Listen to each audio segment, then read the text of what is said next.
Почитувани. Владата вчера го објави вториот сет на економски мерки. За да може тие соодветно да се оценат, потребно е најпрвин да се видат пропратните уредби и објави во службен весник, во кои ќе бидат содржани сите конкретни детали за мерките.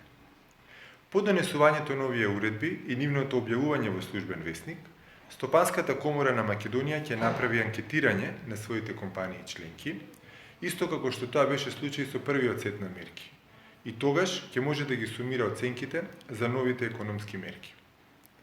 Во моментов може да се дадат само некои принципиелни согледувања за вчера објавениот втор сет на мерки.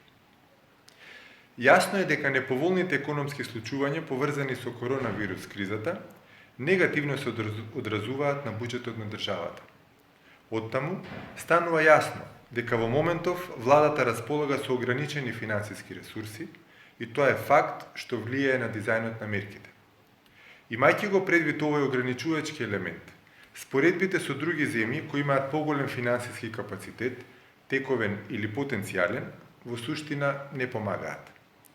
Понатаму, во услови на висок степен на неизвестност за тоа што носи иднината во поглед на рестартирањето на економијата и полнењето на буџетот на државата, нашата перцепција е дека владата се подготвува за креирање на финансиски капацитет, што ќе може да ги поддржува економските мерки и во малку подолг временски период.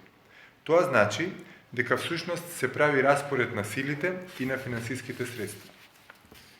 Ние предпоставуваме дека ова не е последниот сет на мерки и дека ќе следат нови, штом државата обезбеди дополнителни финансиски средства по пат на поземување.